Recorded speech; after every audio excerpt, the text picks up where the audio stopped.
ललित आणि मी जीवचिसोकानंतर एकत्र चित्रपटात काम नाही केलं. त्यानंतर आम्ही थेट तोती फुजीमध्येच एकत्र काम केलं.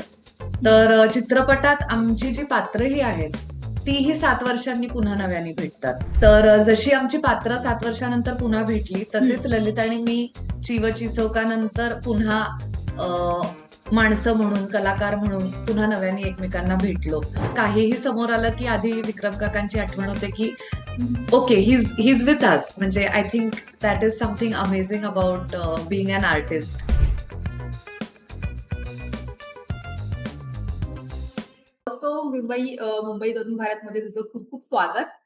थँक्यू. आणि सो तुझा नवीन चित्रपट येतोय. आय थिंक एक नाही 2 चित्रपट येत आहेत तुझे. सो त्यासाठी खूप खूप कॉंग्रॅच्युलेशन्स. थँक्यू. एक चित्रपट माझ्या लेटर्स माहितीत तरी लेटर्स हो, अ हो, हो. जज. येस, ऍक्च्युली ती एक शॉर्ट फिल्म आहे. पण हो, ती हं. सुद्धा सध्या फेस्टिवल्समध्ये फिरतीये आणि पुरस्कार मिळवतीये. त्यामुळे हो, ती शॉर्ट येस, फिल्म आहे आणि आणि ही ट्रेलरला पिक्चर. सुद्धा खूप चांगले रिव्ह्यूज मिळतायत तुमच्या दोन्ही फिल्म्सच्या. थँक्यू. Thank you so much. बरं, आता जर आपण तो, ती आणि फुजीबद्दल जर बोलायला गेलं तर नाव खूप वेगळं आहे. तो आणि ती आम्हाला कळलेत. फुजी कोण आहे आणि काय सांगशील? काय आम्हाला पाहायला मिळणार आहे यामध्ये? तर तू म्हणाल्याप्रमाणे आपल्या समोर आलेलेच आहेत. पण एक अतिशय महत्वाचं पात्र ह्या चित्रपटातला जे आहे फुजी, म्हणजे जपानमधला माउंट फुजी, हं, जो अ, जे एक एक पर्वत आहे, माउंटन आहे. आणि हं, त्या अर्थातच तो जपानमधला सगळ्यात उंच माउंटन आहे, सगळ्यात भव्य माउंटन हं, आहे. आणि ऍट द सेम टाइम त्याला खूप मानलं जातं जपानमध्ये, जॅपनीज हं, कल्चरमध्ये. तर माउंट फुजी हे जे जे काही ज्याचं प्रतीक आहे ते सगळं, ती सगळी फिलॉसॉफी ह्या चित्रपटात आपल्याला बघायला मिळते. आणि अगदी हं, सुरुवातीपासून फुजी ह्या ना त्या प्रकारे रेफरन्समध्ये येत राहतो. आणि अखेर आपल्याला माउंट फुजी पाहायला मिळतो. त्यामुळे हं, पात्रांबरोबरच आपला हा प्रवास होतो. आणि अखेर पात्रांनाही आणि प्रेक्षकांनाही हं, हं, तो भव्य माउंट फुजी ज्याच्याविषयी चर्चा होत राहते चित्रपटात ह्या ना त्या हं. मार्गाने, तो आपल्याला पाहायला मिळतो. तर हे एक अतिशय महत्वाचं पात्र आहे ह्या चित्रपटातलं. कारण चित्रपटात जी जीवनाची फिलॉसॉफी मांडली आहे, हं, ती हं, हं. माउंट फुजीच्या फिलॉसॉफीच्या जवळ जाणारी आहे. ओके. याच कारणाने भारत आणि जपान असं ते कनेक्शन जुळलेलं आहे का? जसं तू माउंट फुजीबद्दल बोललीस? हो, हो, हो. म्हणजे ही पात्र भारतात भेटतात, प्रेमात पडतात. हं, आणि एक प्रकारचं प्रेमात पडल्या-पडल्या जे एक नात्यात स्पॉन्टेनिटी असते, अ, हं, माणसांमध्ये स्पॉन्टेनिटी असते, केओस असतो. तसं हं. हे भारतातलं शूट आम्ही केलेलं आहे. आणि हं. ते पुन्हा 7 वर्षांनी जपानमध्ये भेटतात. तर तेव्हा ओके. ते पण माणसं म्हणून ग्रो झालेली आहेत. त्यांच्यात हं, काही बदल झालेले आहेत. एका प्रकारची मॅच्युरिटी आलेली आहे. हं. स्थैर्य आलेलं आहे. तर ते सगळं दाखवण्यासाठी जपान आणि माउंट फुजी हा बॅकड्रॉप ह्याचा वापर झालेला आहे. बरं, आम्ही चित्रपटात पाहतोय की जोडी रिपीट झाली, म्हणजे ची व ची चौकामध्ये तुला आणि ललितला प्रेक्षकांनी पाहिलेलं आहे आणि ही जोडी अजूनही प्रेक्षकांना आवडते. त्यामुळेच तुम्ही रिपीट झालात की कसं जुळून आलं हे कास्टिंग दोघांचं पुन्हा एकदा? अं, अर्थात मला वाटतं तो विचारही at the back of mind हं, असणार आमच्या दिग्दर्शकाचा. त्यांनी कास्टिंग केलंय आमच्या दोघांचं हं, ह्या फिल्ममध्ये.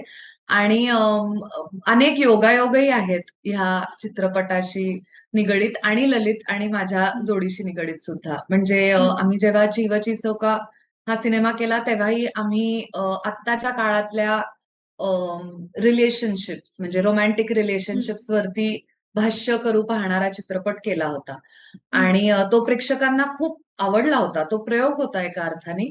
आणि फक्त तरुणांना नाही तर त्या चित्रपटामुळे अनेक पिढ्यांमध्ये सुद्धा लिव्ह इन ह्या कॉन्सेप्टला काहीतरी एक ऍक्सेप्टन्स, एक इंट्रोडक्शन, हं, काहीतरी हं, त्यातले टॅबूज कमी झाले असं काहीसं त्या हं, चित्रपटाने तयार केलं असं मला तरी वाटतंय. हं, आणि आता काही वर्षानंतर पुन्हा आम्ही आत्ताच्या रिलेशनशिप्स कशा हं, आहेत, काय डिफिकल्टीज ते फेस करतात, what it hmm, means to be in love in today's urban hmm, world, अशा विषयाचा सिनेमा घेऊन येत आहोत. हं, तर हा एक योगायोग आहे. आणि दुसरा असा की ललित आणि मी जीवचिसोकानंतर एकत्र चित्रपटात काम नाही केलं. त्यानंतर हं, आम्ही थेट तोती फुजीमध्येच एकत्र काम केलं.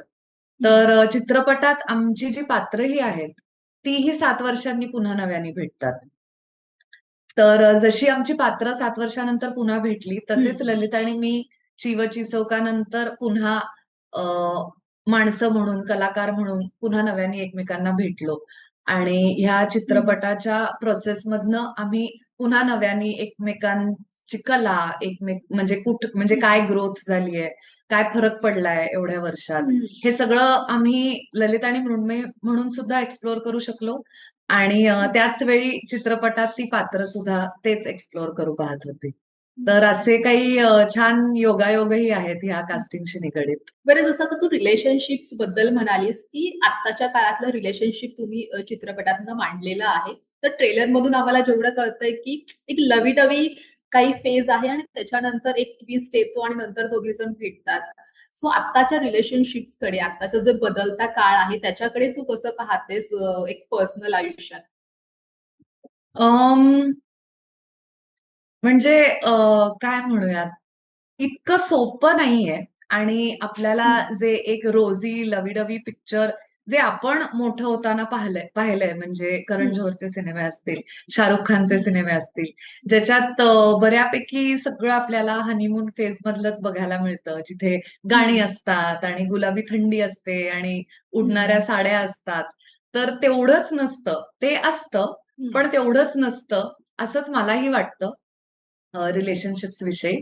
आणि हं, एखादं नातं म्हणजे ते रोमॅन्टिक रिलेशनशिप असो किंवा इव्हन मैत्री असो किंवा इव्हन हं, बहिणी-भावाचं नातं असो, तर ते जपण्यासाठी आपल्याला त्यासाठी दररोज काम करावं लागतं. हं, ते गृहीत धरून चालत नाही, असंही मला एक नात्यांविषयी वाटतं. त्यामुळे आपण जी नाती जी आपली टिकतात, ती कुठेतरी आपण हं, घेतलेले निर्णय असतात. हं, कारण आपण त्या दृष्टीने काम करत राहतो आणि कन्स्ट्रक्टिव्हली ते नातं बिल्ड करत राहतो. हं, आणि नातं हे एका माणसाने टिकवून त्याचा काही फायदा नाही, असंही हं, अ, एक्झॅक्ट. मला वाटतं. दोन्ही बाजूनी तितकंच काम, तितकंच कॉन्ट्रिब्युशन, तितकंच हं, कॉम्प्रोमाइज, तितकंच सांभाळून घेणं. मीट मी हाल्फ वे जसं आपण हं, म्हणतो. तसंच एखादं नातं टिकू शकतं आणि फुलू हं, शकतं. तर आत्ताच्या काळातही नातं ह्या संकल्पनेत फार फरक पडलाय असं मला वाटत नाही. पूर्वीही कदाचित हं, तसंच असेल. आता कदाचित संपर्कात राहणं जास्त सोपं झालंय. पण हं, ह्याचा अर्थ गिव्ह अँड टेक होतच आहे, असं हं, दरवेळी नसतं. त्यामुळे तो गिव्ह अँड टेक आणि अ, ते आपण कॉन्ट्रिब्युशन सतत करत राहिलो, तर नातं छान राहतं, असं आता मला वाटतं. अच्छा. छान सांगितलंस तू. बरं, आता पुन्हा एकदा आपण जर सिनेमाकडे आलो, तर सिनेमा ऑलरेडी फेस्टिव्हल्समध्ये प्रेक्षकांनी पाहिलाय. काही प्रेक्षकांनी तो पाहिलेला असेल आणि खूप चांगले रिव्ह्यूज सुद्धा आलेले आहेत. सो आतापर्यंतचा खूप कोणता चांगला फीडबॅक मिळालाय, जो लक्षात राहिलाय आणि कोणाकडनं इंडस्ट्रीतून सुद्धा चांगले फीडबॅक्स मिळाले? अं,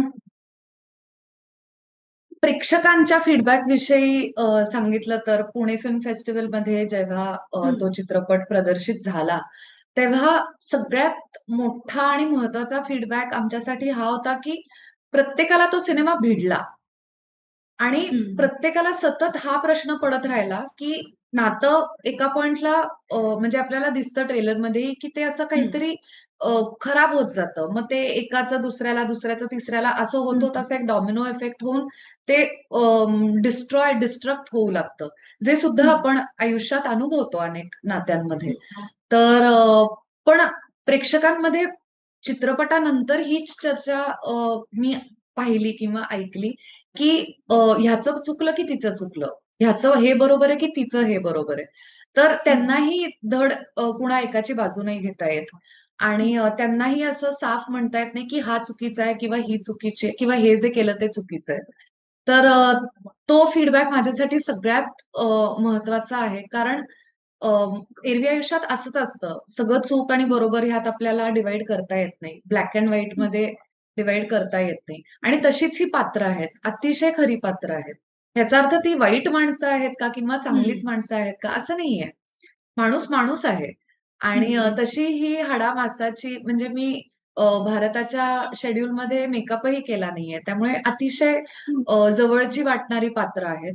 आणि तसाच काहीसा प्रतिसाद प्रेक्षकांचा चित्रपट पाहिल्यानंतर होता.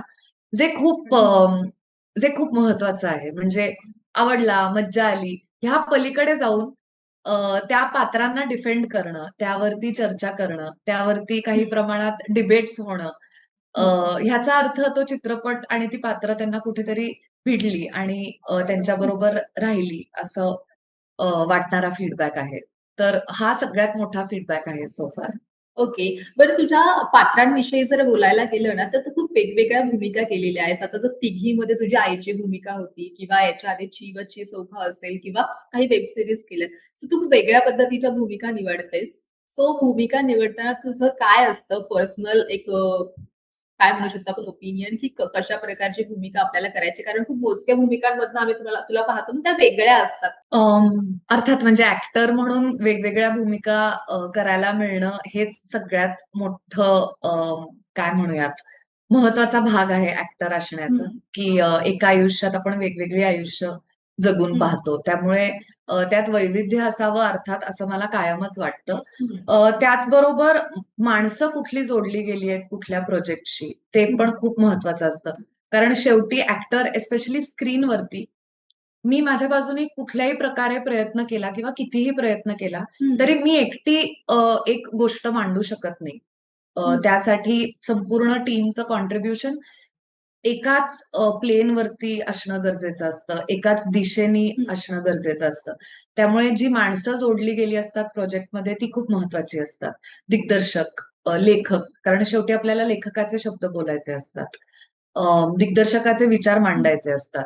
त्यामुळे माणसं हं, एकतर फर्स्ट अँड फॉरमोस्ट आपल्या विचारसरणीशी अलाईन होणारी हं, माणसं असावीत. हा माझा क्रायटेरिया किंवा काय मत म्हणता येईल, ओपिनियन म्हणता येईल. हं, आणि त्याचबरोबर जे म्हणणं आहे गोष्टीचं ते कुठेतरी मला गोष्टींकडे नव्याने बघायला लावतंय का? किंवा हं, मला स्वतःविषयी मला रिफ्लेक्ट करायला लावतंय का?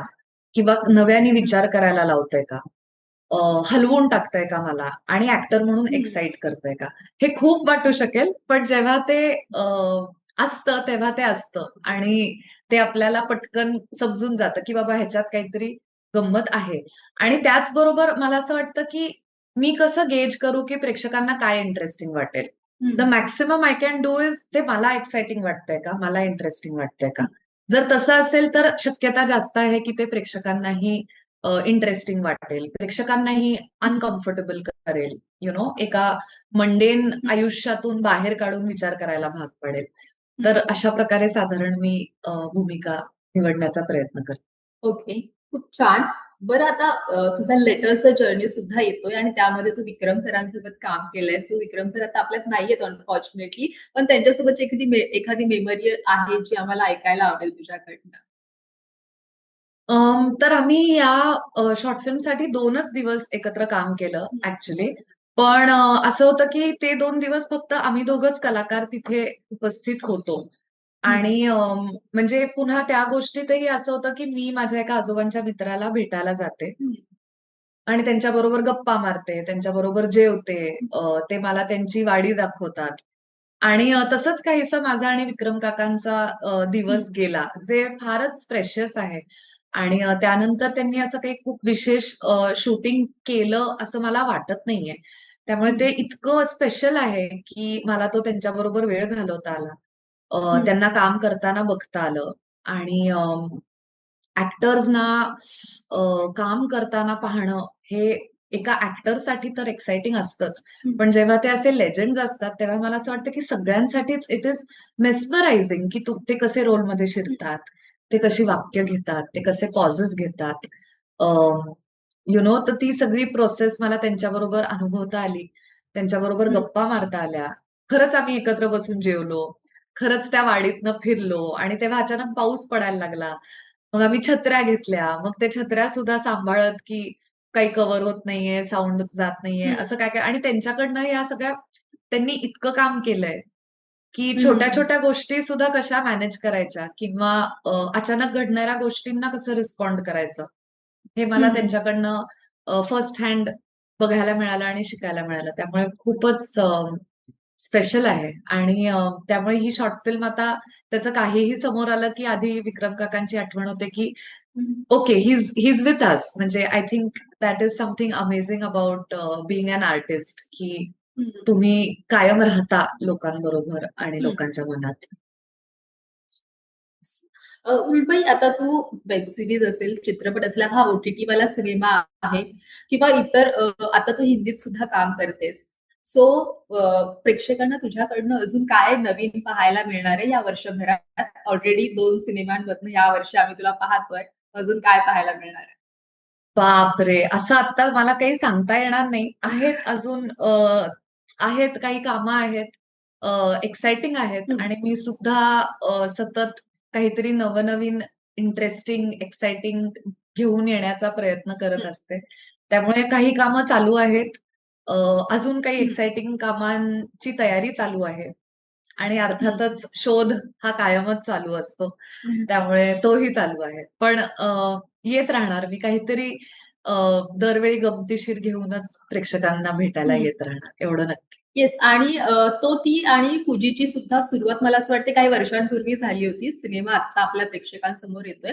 पण ची व ची चौका किंवा आता तो ती आणि फुजी असेल, तुझा आणि ललितचा बॉन्ड बिहाइंड द कॅमेरा कसा आहे? काय सांगशील? अं, चिव चिसोकाच्या वेळी आम्ही पहिल्यांदा भेटलो. म्हणजे हं, आम्ही एकमेकांना अजिबातच ओळखत नव्हतो. आणि हं, त्या चित्रपटाच्या दरम्यान आम्ही एकमेकांना ओळखू लागलो आणि शिवाय हं, वर्कशॉप्स केले होते. त्यासाठी आम्ही कुंग शिकलो होतो दोघंही. त्यामुळे आमची मैत्री झाली. पण हं, तेव्हा अर्थात आम्ही अगदीच फ्रेशली एकमेकांना भेटत होतो. त्यामुळे आमचा हं, बॉन्ड तेव्हा खूपच नवीन होता. मग अर्थात प्रमोशन झाले. त्यानंतर आम्ही हं, काही नाटकं केली एकत्र, वेब शोमध्ये पण काम केलं एकत्र. त्यामुळे एक खूपच काय म्हणूयात कम्फर्टेबल बॉन्ड आहे आमचा, जो ह्या हं, चित्रपटासाठी खूप महत्वाचा ठरला.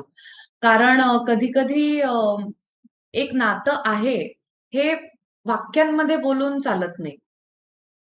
ते ते त्या सगळ्या हं, असण्यात, कम्फर्टमध्ये त्या सगळ्यातनं ते हं, ते तयार होतं. ते असं, की हां, आम्ही एकत्र आहोत असं म्हणून चालत नाही. हं, तर हा कम्फर्ट असल्यामुळे आम्हाला एकमेकांबरोबर काम करताना, एकमेकांच्या काही ॲक्शन रिएक्शन्स आपल्याला कसं आपल्या ओळखीच्या लोकांचं काही-काही गोष्टी हं, माहीत असतात. तर त्यांचाही ह्या पात्रांसाठी उपयोग करता आला. हं, तर त्यामुळे अतिशय कम्फर्टेबल बॉन्ड आहे. आम्ही दोघंही एकमेकांना कलाकार म्हणून खूप अप्रिशिएट करतो आणि we really hmm, look forward to each other's work आणि ॲट द सेम टाईम एकत्र ग्रो पण झालोय ॲज ॲक्टर्स. हं, सेन्सिबिलिटीज पण काही प्रमाणात आमच्या मॅच होतात, की काय प्रकारचं काम बघायला हं, आवडतं, काय प्रकारची गाणी ऐकायला आवडतात, कुठल्या हं, प्रकारचे दिग्दर्शक किंवा चित्रपट एक्साइटिंग वाटतात. त्यामुळे हे सगळे कॉमन ग्राउंड्स आहेत आणि खूप मनापासून दोघांनाही काम करायचं असतं.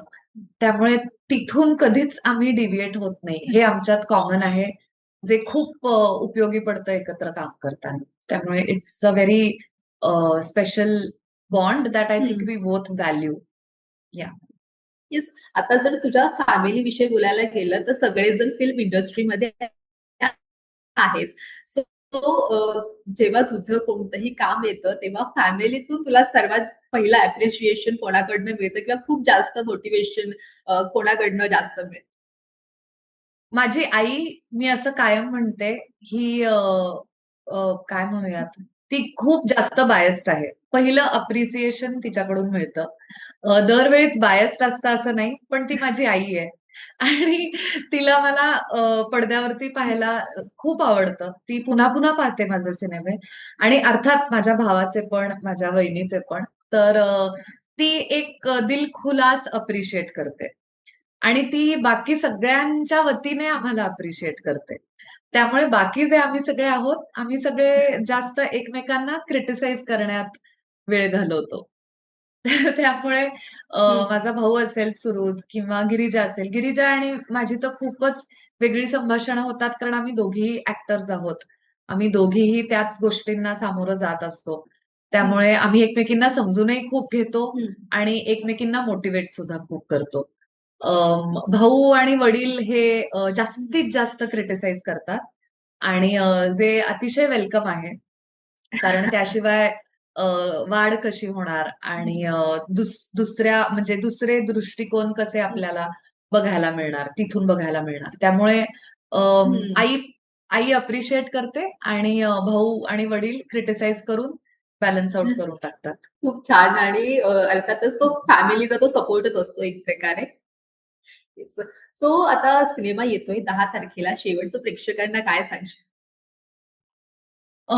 हा सिनेमा प्रेमाविषयी आहे. अ, पण ही एक हं, अर्बन लव्ह स्टोरी आहे. अतिशय खरी आणि हं, रिलेटेबल पात्र आहेत. नातं म्हणजे काय हे एक्सप्लोर करणारी गोष्ट आहे. आणि ॲट द सेम टाईम त्यात एक अतिशय काय म्हणूयात काम आणि सूदिंग टेकअवे आहे. जो जॅपनीज हं, फिलॉसॉफीद्वारे अ, चित्रपटात येतो आणि तो एक हं, खूप महत्वाचा टेकअवे आहे आणि मला असं वाटतं, की शेवटी तुम्ही पात्रांचाही विचार करता आणि ॲट द सेम टाईम स्वतःच्या आयुष्याचा, स्वतःच्या नात्यांविषयी सुद्धा विचार करायला भाग पाडणारा हा चित्रपट आहे आणि अतिशय रिलेटेबल पात्र आहेत, खरी-खुरी पात्र आहेत. त्यामुळे हं. हा चित्रपट जरूर पाहावा आणि कसा वाटतोय हे आम्हाला नक्की सोशल मीडिया थ्रू कळवा. येस, नक्कीच आणि सिनेमासाठी खूप खूप शुभेच्छा. Thank thank you so you. Much. Yes, thank you so Thank you, Aparna. Thank you, Mrinmay.